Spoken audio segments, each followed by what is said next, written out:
स्वागत है आप सभी का। आज हम आप लोगों के लिए डॉक्टर संगीता झा की एक प्रसिद्ध कहानी लेकर आए हैं जिसका शीर्षक है कुंवारी माँ। आप लोग इस कहानी को एक बार ध्यान से अंत तक जरूर पढ़ें और सुनें। धन्यवाद। तो चलिए कहानी शुरू करते हैं। स्त्री का घर नहीं होता वो तो शरणार्थी है। ये सब बचपन से सुनती आ रही थी कि बेटी पराया धन है, बेटे वंशधर होते हैं। स्त्री के पास अपना कुछ नहीं होता, ना घर, ना सरनेम, ना परिवार, ना इज्जत, ना जाति, ना धर्म। सब कुछ पुरुष का दिया हुआ। ये सब दादी कहा करती और यथासंभव अपने दोनों पोतों को अपनी गोदी से लगाए रहती। और ये बेचारी केवल नाम से लक्ष्मी थी। दो बेटों के बाद पैदा हुई तो पापा का दिल बाग बाग हो उठा और उन्होंने घर पर लक्ष्मी आई है कहकर उसका स्वागत भी किया। दादी ने किसी तरह अपनी चार बेटियों का विवाह निपटाया था। उसके बाद बहू को देने के लिए उनके पास कुछ नहीं बचा। बेटी नाम से ही वो नफरत पाले हुई थीं। इससे उन्हें इस लक्ष्मी के जन्म ने भी कोई खुशी नहीं दी। घर में दादी की उपस्थिति ने ही पूरे वातावरण को विषाक्त कर रखा था। बहू बेचारी भी अपनी बेटी को ढंग से प्यार नहीं कर पाती थीं। पापा जब घर पर रहते अपनी लक्ष्मी को छाती से लगाए रहते, लेकिन घर की जिम्मेदारी और अपनी चार बहनों की शादी में लिए गए कर्ज को चुकाने के लिए हर वक्त काम में ही लगे रहते। घर के इस माहौल में बेचारी लक्ष्मी का ढंग से विकास भी नहीं हो पाया। पढ़ने की कोशिश भी करती तो अपने लड़की होने पर खीज होती। दादी लाइट बंद कर देती कि कहीं आँख में चश्मा लग गया तो फिर उनका बेटा अपने लिए दामाद ढूंढने में बर्बाद हो जाएगा। जहाँ सब कुछ असंभव सा जान पड़ता था, वहाँ किसी तरह लक्ष्मी ने जैसे तैसे बीए पास कर ही लिया। बीए के बाद टीचर ट्रेनिंग कर अध्यापिका बनने का मन बनाया। सब कुछ पर मन के मुताबिक कहाँ होता है। पापा बहनों की शादी का कर्ज चुकाने के बाद दोनों बेटों की महंगी पढ़ाई से जूझ रहे थे। दादी भी परलोक सिधार गई थीं। इतनी विषम परिस्थितियों में जो एक चीज़ अटल थी वो लक्ष्मी अपने माँ पापा के लिए असीम प्यार।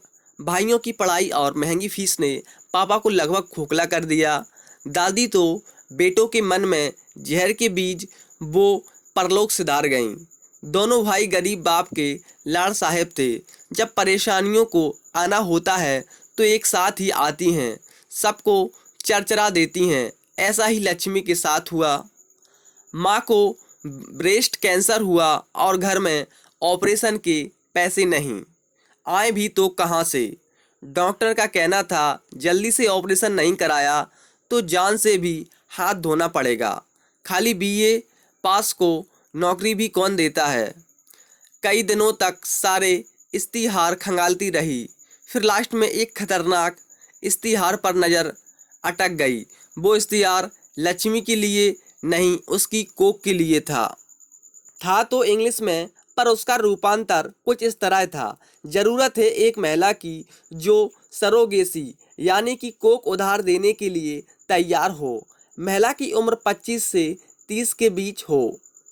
उसमें मुँह मांगी रकम देने की बात लिखी थी। बहुत सोचने के बाद माँ की जान बचाने के लिए लक्ष्मी अपनी कोख को सौदा करने को तैयार हो गई। सोचा अगर माँ को भनक भी हुई तो वो पंखे से लटक जाएंगी, पर लक्ष्मी की बलि नहीं चढ़ाएंगी। किस्मत से इश्तिहार भी उसके शहर से 400 किलोमीटर दूर का था। यहाँ सिर्फ सर्जरी ही नहीं थी बल्कि उसके बाद रेडियो थेरेपी और महंगी कीमोथेरेपी भी थी। पापा के चेहरे की लाचारी और माँ की फिसलती ज़िंदगी ने मजबूर कर दिया कि ये शायद भगवान की ही दस्तक है। पापा तो शायद सरोगेसी का मतलब भी नहीं जानते थे। अगर न्यूज़पेपर में वो ऐड पढ़ भी लेते तो समझ नहीं आता। यहाँ तो पैसे भी मन मुताबिक मिलने थे। सो फिर क्या, ठान लिया कि चाहे कुछ भी हो जाए माँ की जान बचानी है। घर में बताया कि बम्बई में एक धनाढ़ दंपत्ति को एक गवर्नेंस की ज़रूरत है और तनख्वाह भी महीने में 60,000 मिलेगी, साथ में 3 महीने का एडवांस। पापा को तो विश्वास ही नहीं हो रहा था कि इतने हज़ारों में तनख्वाह भी मिलती है, और वो भी एक गवर्नेंस को। मजबूरी इतनी बड़ी थी कि पैसे के स्रोत की तहकीकत करने का ना तो समय था और ना ही हिम्मत। बेटी की हमेशा एक गॉड की तरह हिफाजत करने वाले पजेसिव पाया ने परिस्थिति के आगे बिना शर्त घुटने टेक दिए। जिन्हें लक्ष्मी की ज़रूरत थी उन्होंने टिकट भेज दी। लक्ष्मी एक नए शहर के लिए थोड़े से कपड़े एक बैग में लिए निकल पड़ी। जीवन पता नहीं किस ओर जा रहा था। लक्ष्मी तो एक चिड़िया सी थी जो अपने चहकने से सबकी उदासी दूर करती, लेकिन अब खुद की जिंदगी में एक सन्नाटा दरक रहा था। पापा कहा करते, तू तो हमारे बगीचे की तितली है, जो तितली के रंग बिरंगे पंखों की तरह कितने ही अनोखे तरीके से हमारी आंखों को ठंडक पहुंचाती है। मैं ही तो पापा की लक्ष्मी हूँ। शायद अब मुझ तितली के पंख झड़ रहे थे। बहुत घबराहट सी थी मन में, पर मैं तो एक मिशन पर निकली थी। इससे मन के सारे दूराग्रह को निकाल फेंक लंबी सांस ले तन कर बैठ गई। एयर कंडीशन क्लास में बैठने का ये पहला मौका था। रास्ते भर बचपन हिलोरे लेता रहा। दादी के तानों और पापा का प्यार बार बार दस्तक देता रहा। कब मुंबई सेंट्रल स्टेशन आ गया पता ही नहीं चला। मुझसे फ़ोन पर ही हिदायत दी गई थी कि ये इस ट्रेन का आखिरी पड़ाव है, इससे मैं अपनी सीट पर बैठी ही रहूं। वो मुझे आकर ले जाएंगे। मैं अपनी सीट पर बैठी ही थी और वे लोग आकर मुझे अपने घर ले गए। रास्ते भर कार में वे दोनों बातें करते रहे कि मैं उनके साथ रहूंगी, इसकी भनक भी पड़ोसी को नहीं होनी चाहिए। वे लोग पूरी प्रक्रिया को गोपनीय रखना चाहते थे। शायद बाद में बाहर ये बताना चाहते हों कि बच्चा मैडम की कोख से ही बाहर निकला है। फिर साथ में रहने से पता चला कि वे मुंबई से भी नहीं हैं, किसी बाहर गांव के आए हैं। अगले दिन श्रीमान ही अकेले मुझे उस सेंटर लेकर गए और शायद मेरा परिचय भी बतौर बीबी ही कराया। डॉक्टर ने मेरी माहवारी के बारे में पूछा और सारे ब्लड टेस्ट कराए। घर आकर दादी यानी श्रीमती ने मुझे समझाया कि मैं किसी से कोई बात ना करूं। मुझे तुरंत 2 लाख रुपए घर भिजाने के लिए दे दिए। मुझे बड़ी राहत मिली और अच्छा भी लगा। दीदी बड़ी भले थीं और मेरा बड़ा ख्याल रखती थी। पति पत्नी भी चिड़ी चिड़ा की तरह थे। मैं तो उन्हें दीदी भैया कह पुकारती थी। एक दिन मैं ही मन हंसने लगी कि मेरे बच्चे का बाप भैया, पर वो कौन सा मेरा बच्चा था, मेरी तो कोख ही थी। एक दिन मैंने सपना देखा, दीदी एक प्यारी सी चिड़िया बन गई हैं और भैया चिड़ा। दोनों मिलकर एक घोंसला बना रहे थे और बहुत प्यारा घोंसला बनाया भी। मैं जो सुन पाती हूँ, चिड़िया कहती है, थोड़े और तिनके लाओ, घोंसला मजबूत नहीं बन पा रहा है। चिड़ा, अरे तिनके तो मैं ले आऊँगा, आज तुम तैयार रहना, हम अंडे बनाने की कोशिश करेंगे। मैं देखती हूँ चिड़िया थोड़ी उदास हो जाती है। दिन भर कभी मोंगरे के फूल तो कभी चमेली से चिपक कर खुद को महकाने की कोशिश करती है। शायद यही पंछियों का श्रृंगार होता होगा। बड़ी खुश खुश वापस घोंसले पर आ चिड़े की प्रतीक्षा करती है। चिड़ा आते ही चिड़ी से लिपट जाता है और कई दिनों तक यही खेल चलता रहा। हर दिन चिड़ी फूलों से लिपट कर खुद को महकाती है। चिड़ा तिनके लेकर आता है, अपनी चिड़िया को खूब प्यार करता है। एक दिन दोनों उदास हो उसी घोंसले में बैठे रहते हैं। उनके प्यार में कोई कमी नहीं आती, लेकिन घोंसले में अंडे भी नहीं हैं। 3-4 दिनों तक दोनों आंसू बहाते बैठे रहते हैं और 5वें दिन चिड़ी एक दूसरी चिड़िया को घोंसले में आमंत्रित करती है। खुद चोंच से फूल ला दे दूसरी चिड़िया का श्रृंगार करती है। चिड़ा दूसरी चिड़ियों की तरफ देखता भी नहीं। मैं सपने में ही रोने लगती हूँ, शायद दूसरी चिड़िया मैं ही हूँ। रोते रोते सपना टूट जाता है। फिर अपने पेट पर हाथ फेरकर अपने आप पर गर्व महसूस करती हूँ कि मैं जो भी कह रही हूँ माँ के प्राण बचाने के लिए ही कह रही हूँ। मैंने अपने आप को खुद में समेट लिया था। दिन भर एक कमरे में बैठे टीवी देखती रहती थी। फ़ोन तो पास था लेकिन सबकी नज़रें में मैं मीलों दूर नौकरी कर रही थी।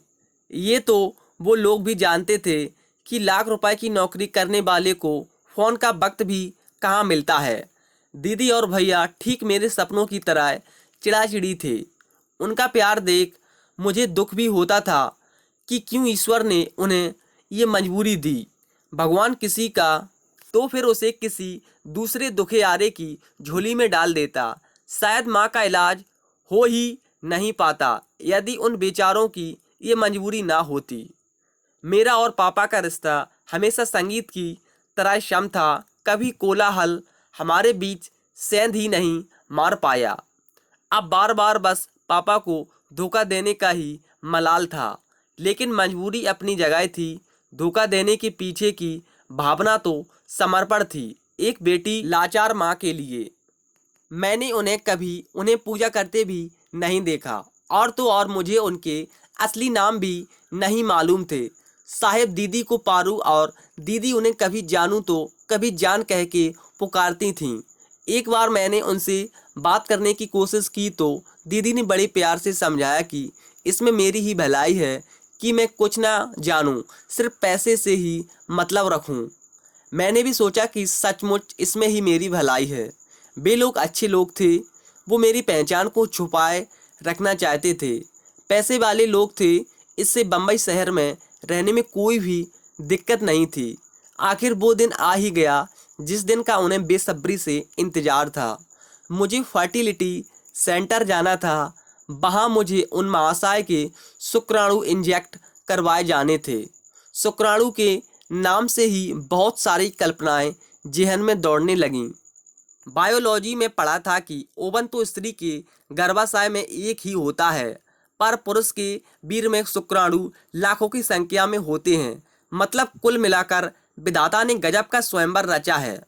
एक ओवन और 50 लाख से ज़्यादा स्पर्म बेचारे हाथ में माला लिए शर्माती मोटी दुल्हन ओवेरीज से निकलकर फैलोपियन ट्यूब की तिरछी मिर्ची गुफाओं जैसे रास्ते में छिपकर बैठ जाती है। इन लाखों स्पर्म के लिए सिर्फ 5 इंच की दूरी विश्व की सबसे बड़ी बांधा दौड़ बन जाती है। पहला हर्डल बजायला का एसिडिक वातावरण। आधे दूल्हों तो अपनी बरमाला के साथ वहीं शहीद हो जाते हैं। कुछ तो सिपाहियों की तरह अपनी मूछ मटकाते आगे बढ़े चले जाते हैं। जो बच गए आगे बढ़ रहे हैं उन्हें अब गर्भाशय की दीवार के दुर्गम मोड़ों पर पार कर अपनी फैलोपियन ट्यूब में छिपी मोटी सी दुल्हन ओबम तक पहुंचाना है। रास्तों में लाखों की संख्या में स्पर्म परवान चढ़ते जाते हैं। केवल कुछ ही फैलोपियन तक पहुंच पाते हैं। वहाँ भी सृष्टि की सबसे बड़ी भूल भुलैया है। 2 फैलोपियन ट्यूब की गुफाएं जाए तो जाएं कहाँ। आधे तो गलत सुरंग में यानी बिन दुल्हन की फैलोपियन ट्यूब में पहुंचकर मर जाते हैं। एक ही सूरवीर स्पर्म है जो ओवन को भेद कर एक नए जीवन का निर्माण करता है। बाप रे, कल्पनाओं ने कहाँ से कहाँ पहुँचा दिया। जीवन इतना जटिल रहा था, अब तक के किसी पुरुष को ले कभी ऐसा ख्याल भी नहीं आया। अब शुक्राणु याद आ रहे थे। मन ही मन में हंसने लगी। मैं दीदी और भैया के साथ बॉम्बे के उस पॉश इन्फर्टिलिटी सेंटर पहुंची। वहाँ इतने सारे लोगों को देखा। नज़र तो नज़र है। मेरी नज़र ढूंढने लगी किसी सेलिब्रिटी को। सुना था कि आमिर खान और शाहरुख खान ने भी सरोगेसी का सहारा लिया था अपने बच्चों को पैदा करने के लिए। उन्हें भी मेरे जैसी कोई बेचारी मिल गई होगी। अचानक जोर की आवाज़ सुनाई दी। क्या हुआ? क्या सोच रही हो? सामने देखो, गिर जाओगी, बड़ा सा पत्थर है। अंतरात्मा से आवाज़ आई, गिर ही तो गई हो। क्या करने जा रही हो जो कभी ना देखा ना सुना। अपने आप को संभाल कर मैंने जवाब दिया, डर लग रहा है दीदी। इससे सामने देख नहीं पाई। यहाँ मेरी पहचान पायल के रूप में थी। भैया ने अपना नाम डेनियल लिखवाया। मैं डर गई। मन ही मन अपने करोड़ों देवी देवताओं को याद कर क्षमा मांगी। हे भगवान, मैं लक्ष्मी ब्राह्मण कन्या एक क्रिस्तान के बच्चे को जन्म दूंगी, रहम करो हे प्रभु। मेरा खून लेकर फिर मुझे वहाँ बेंच पर बैठ प्रतीक्षा करने को कहा। इस बीच दोनों पति पत्नी वहाँ से उठकर बाहर चले गए। मन ने कहा शायद अपनी पहचान। तभी किसी जूनियर डॉक्टर की जोर की आवाज़ आई, patient number 10, all reports normal, blood group B positive, we can take her. बड़ी डॉक्टर ने उसी जूनियर डॉक्टर को ऑर्डर दिया, अरे हस्बैंड को बुलाओ, स्पर्म कलेक्ट करना है और पेशेंट को प्रोसीजर रूम में ले जाओ, ओव्यूलेशन चेक करना है। मुझे तो काटो तो खून नहीं, इन लोगों का तो रोज का काम है। मेरी तो जान सूखे जा रही थी। तभी किसी ने आकर मेरा हाथ दबाकर ढांढस दिया। सर उठाकर देखा तो दीदी थी। लगातार मेरे बालों को सहलाने लगी। तभी वहीं जूनियर डॉक्टर जोर से चिल्लाई, परफेक्ट ओव्यूलेशन बस कभी भी हो सकता है। दीदी के चेहरे पर खुशी की लहर दौड़ने लगी। पहले जैसे मैंने पढ़ा था कि स्त्री के ओवन को गर्भाशय से बाहर निकाल पुरुष के स्पर्म के साथ मिला एक जाइगोट बना, फिर सरोगेट मदर के गर्भाशय में 9 महीने के लिए रखा जाता है, यानी उधार की कोख। यहाँ तो मेरा ओवन भी शामिल था एक नए जीवन को रचने में। मतलब मैं न केवल सरोगेट बल्कि सचमुच की माँ बनने वाली थी। दिल में एक टीस सी उठी और खुद को देवकी सा मजबूत पाया। फिर वही टेबल पर लेटे लेटे फिर से चिड़िया बन गई। मेरे सपनों का प्रिंस चिड़ा, जिसने अपना चेहरा रूमाल से ढका हुआ था, पास आया, मुझे सहलाने लगा। कहता है, चल उड़, चले कहीं आशियाना बनाते हैं। मैंने कहा, मैं मजबूर हूँ प्रिय, मेरे पैरों में बेड़ियाँ हैं जो किसी कंस ने नहीं, मैंने खुद ही अपने पैरों में बांधी हैं। पूरी कीमत वसूली है मैंने इन बेड़ियों की। मैं भूल गई कि मैं कहाँ हूँ और जोर जोर के रोने लगती हूँ। दीदी का चेहरा उतर गया और थोड़ा गुस्सा भी उनके चेहरे पर झलकने लगता है। थोड़े प्यार और थोड़े गुस्से से मुझे डांट लगाई, what is this Payal, you know everything right. फिर ये रोना धोना क्यों? सॉरी दीदी सॉरी, मैंने रोते रोते कहा। उधर सपनों का प्रिंस चिड़ा बना मुझे रोते देख कहता है, तेरा कुछ नहीं हो सकता, चल उड़ चलें कहीं सपनों की दुनिया में। किसी तरह मन को समझाया कि किसी गैर मर्द के स्पर्म से अपने ओवम का मिलन कराना शायद मेरी नियति थी। 4-5 जूनियर डॉक्टर मुझे घिर कर खड़े हो गए। मुझे दोनों पैरों को दूर दूर फैलाने को कहा गया। एक डॉक्टर के हाथ में सीजिंग थी और उसके अंदर सफ़ेद तरल लिक्विड था। मैं समझ गई जिस दिन के लिए हर लड़कियां इतने सपने सजोए रहती हैं, मेरे साथ वो सीजिंग कर रही थी। मैं कुंवारी थी सही मायनों में। इससे डॉक्टर को भी वो तरल वजाइना से अंदर डालने में मुश्किल हो रही थी, जबकि मेरे ओवन के स्वयंवर के लिए तैयार लाखों दूल्हे इस सीजिंग में भरे हुए थे।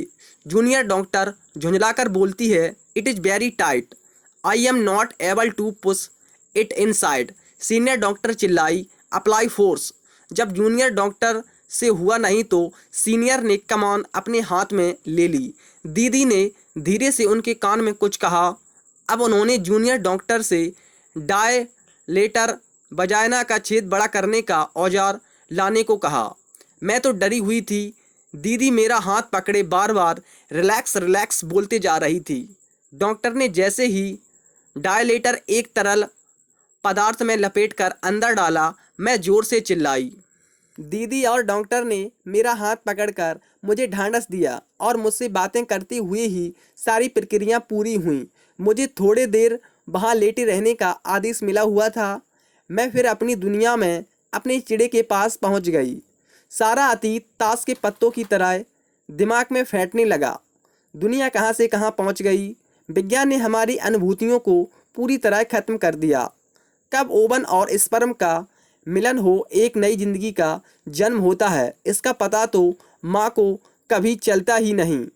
वो तो जब माहवारी नहीं होती, सुबह सुबह उल्टियाँ होनी शुरू होती हैं। पेशाब का टेस्ट होने के बाद पता चलता है कि अब गर्भ में एक नई जिंदगी पल रही है। यहाँ तो मैं आम माँओं से अलग स्पर्म ओवन का मिलन करवा रही थी। मेरी इस उपलब्धि का जश्न दूसरे मना रहे थे और मैं एक अंधी गुफा में फंसा फंसा महसूस कर रही थी। पूरे दिन मेरी कल्पनाओं में शुक्राणु एक लिसबिसे पदार्थ में सने मेरे अंदर रेंगते रहे। सपनों में मेरा चिड़ा मेरे पास आया और प्यार भरे इशारे करने लगा। मैंने रोते हुए कहा, जाओ दूसरी चिड़ी ढूंढो, मैंने तो अपने आप को बेच दिया है। वो बड़े प्यार से मेरे सर को सहलाते हुए कहता, कोई बात नहीं, तुम्हारी आत्मा अभी भी पवित्र है। शरीर तो मिट्टी का बना है, तुम महान हो। माँ के लिए इतना बड़ा बलिदान, सालों से अंदर दबाए एहसासों, अनछुए अनुभवों को यूं कुर्बान करना कोई सहज तो नहीं। ऐसे ही सपनों से ही अपने को समझाया और जीवन को हालातों पर छोड़ दिया। मैंने दीदी से रामायण लाने को कहा, उन्होंने मना कर दिया।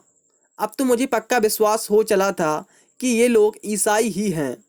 खैर, मैंने तो अपनी कोख का सौदा किया था, अपनी मजबूरी की खातिर। इससे मेरा बच्चा राम बने या ईसा, इससे मुझे क्या। मेरी कोख तो ट्रेन की तरह थी, जहाँ मेरा अपना बच्चा एक मुसाफिर था जो मेरे पास सिर्फ 9 महीने। मैं भी तो कुंती की तरह कुंवारी थी और ये मेरा कर्ण जिससे मैं पैदा करने के बाद कभी न मिल पाऊंगी। मेरी इस बलिदान का असर घर पर दिख रहा था। फ़ोन पर पापा अब काफ़ी खुश लगते थे। माँ जो ठीक हो रही थी। मेरी मजबूरी जान मेरी कोख के सौदागरों ने मुझे कॉन्ट्रैक्ट से कहीं ज़्यादा पैसा भी दिया था घर भिजवाने के लिए। समय गुजरने लगा। ठीक 1 महीने बाद मुझे सुबह सुबह उल्टियाँ होने लगीं। दोनों पति पत्नी बड़े खुश दिखने लगे। मुझे समझ ही नहीं आता कि इस नए मेहमान के आने की खुशी मनाऊं या जिंदगी बर्बाद होने का गम। जेहन में तो वही पुरानी मान्यताएं भरी थीं। कुंवारी माँ, छी छी, मुँह काला करो। एक बहुत बड़ी जंग मेरे अंदर चल रही थी। शायद ये सब नॉर्मल तरीके से होता तो माँ मेरी आरती उतारती, पापा के चेहरे पर हमेशा मुस्कान रहती और तो और मेरा चिड़ा मंद मंद मुस्काता। यहाँ तो मेरी खुशियों की डोर मेरी कोख के मालकों के पास थी। खुद से भी अपनी माँ बनने की खुशी शेयर नहीं कर सकती। सारा दोष मेरी किस्मत का था। खुद ही ये रास्ता चुना था तो कैसा बिलाप। ये तो बस अब 9 महीने की बात थी। फिर मैं कहाँ और मेरे पेट में पलने वाली नन्ही जान कहाँ। जितने श्लोक दोहे बचपन से याद किए थे बार बार दोहराती।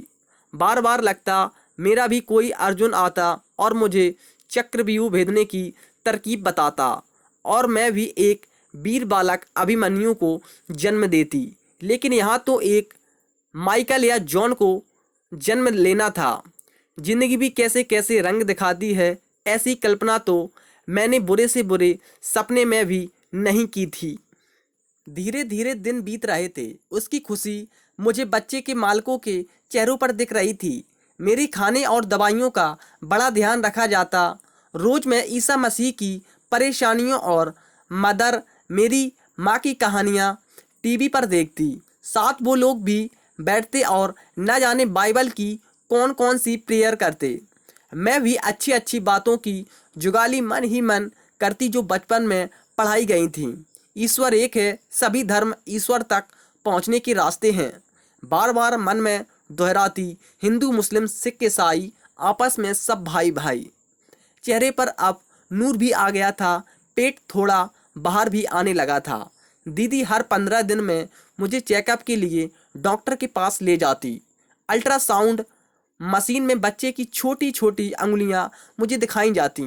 दिल में एक होक्सी उठती थी। दीदी मशीन के सामने बैठ बच्चे से बड़ी देर तक बात करती। मशीन के अंदर बच्चे की सारी हलचल दिखती। कभी नन्ही सी जान जमाई लेती तो कभी नन्हे नन्हे पैरों को मारते दिखती। सचमुच सब कुछ कितना अच्छा लगता था। अब प्रेगनेंसी के 7 हफ्ते बीते ही थे कि अल्ट्रासाउंड मशीन में डॉक्टर ने इस नन्ही जान की दिल की धड़कन दिखाई दी।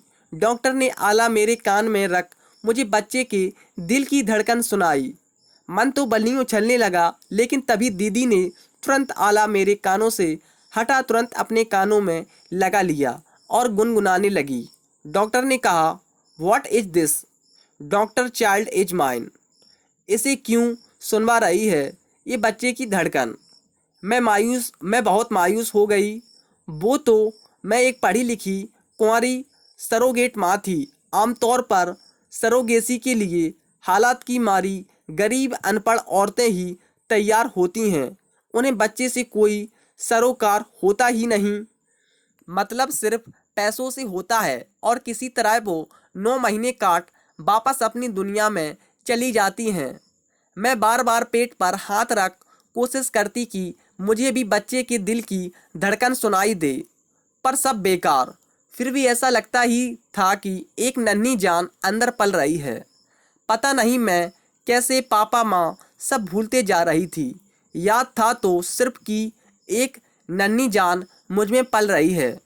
अभी तक सुना ही था कि कोक के बच्चे के साथ माँ का भी नया जन्म होता है। ये तो खुद पर चरितार्थ हो रहा था। पता नहीं कैसे मैं खुद का पेट सहला, खुद से बातें करती। नन्ही नहीं नहीं, बेबी डरना नहीं। माना मेरा गर्भाशय एक अंधेरी गुफा है, पर आपकी मम्मा आपके पास है। मेरा बच्चा, मेरी जान। और न जाने क्या क्या। ज्यों ज्यों समय बीतता जा रहा था, मेरा उस नन्ही सी जान से लगाव भी बढ़ता जा रहा था। मैं हमेशा मन ही मन मुस्कुराती रहती थी, और तो और अपने उभरे हुए पेट से चिढ़ने के बजाय मेरे लिए वो गर्व का विषय बन गया था। नहाते वक्त मिनटों पेट पर ही साबुन लगाती रहती और ऐसा महसूस करती मानो अपने बच्चे को नहला रही हूँ। बीच बीच में बातें भी करती जाती। सॉरी, ठंड तो नहीं लग रही है ना? बेबी को साफ रहना भी जरूरी है ना? ये सारी बातें बाहर जाती तो मेरी कुक के मालिक घबरा जाते कि ये क्या ड्रामा चल रहा है। दीदी मेरे पास आ मेरे सिर पर हाथ फेर कर पूछती, व्हाट्स हैपनिंग? Any problem? क्या हुआ डियर? इतना समय क्यों लगा नहाने में? तबीयत तो ठीक है? मैं चुप हो छत की तरफ एक टक देखने लगती और सोचती कि क्या बोलूं। अपनी दुनिया तो खुद मैंने ही लूटी है।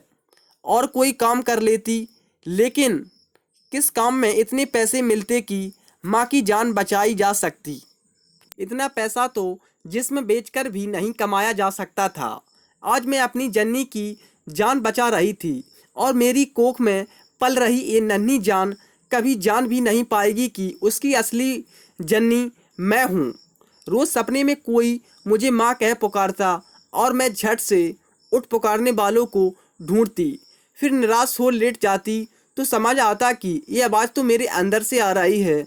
मुझे तरह तरह के इंजेक्शन और दवाइयाँ दी जा रही थीं। अल्ट्रासाउंड टेस्ट से ये पता चल रहा था कि बच्चे के सभी अंग नॉर्मल हैं। मुझे कभी कभी नींद में लगता कोई मुझे खड़ा निहार रहा है। एक बार तो लगा जैसे इस नन्ही सी जान के पापा यानी भैया ही दरवाजे पर खड़े हैं। फिर इसे मन का बहम सोच दिल से निकाल दिया।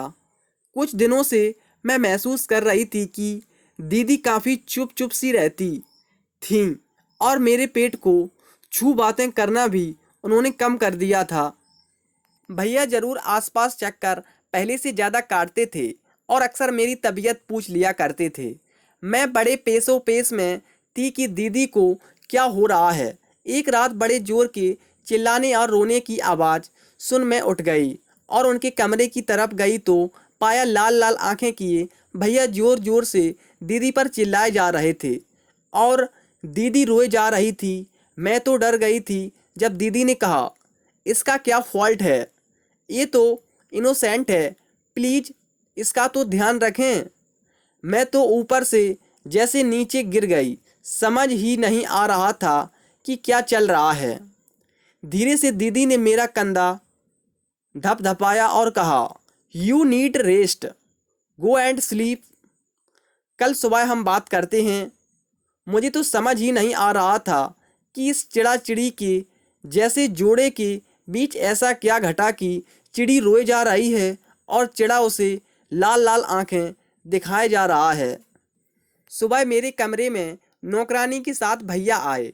मुझे प्यार से नाश्ता कर लेने के लिए कहा। मैंने दीदी के बारे में पूछा तो उन्होंने बताया कि दीदी की तबीयत ठीक नहीं है और वो अब आराम कर रही हैं। कल की लाल लाल गुस्से सी कांपती आंखों को देखने के बाद भैया का आज इस तरह नॉर्मल हो जाना मुझे बड़ा रहस्यमय लगा। शाम तक दीदी का कोई अता पता ही नहीं था। इधर 5 महीने का गर्भ हो जाने से मुझे शर्म भी बहुत आती थी और चलने में थोड़ी तकलीफ भी होती थी। इससे मैं अपने कमरे से बाहर भी नहीं जाती थी। नन्ही जान अब लातें भी चलाने लगी थी, जिससे एक अजब सी फीलिंग होती थी। उसी रात मैं अपनी खिड़की से बाहर देख रही थी तो ऐसा लगा मानो दीदी रोती हुई एक कार में बैठी और चली गई। मैं पूरी रात डर के मारे सोई ही नहीं।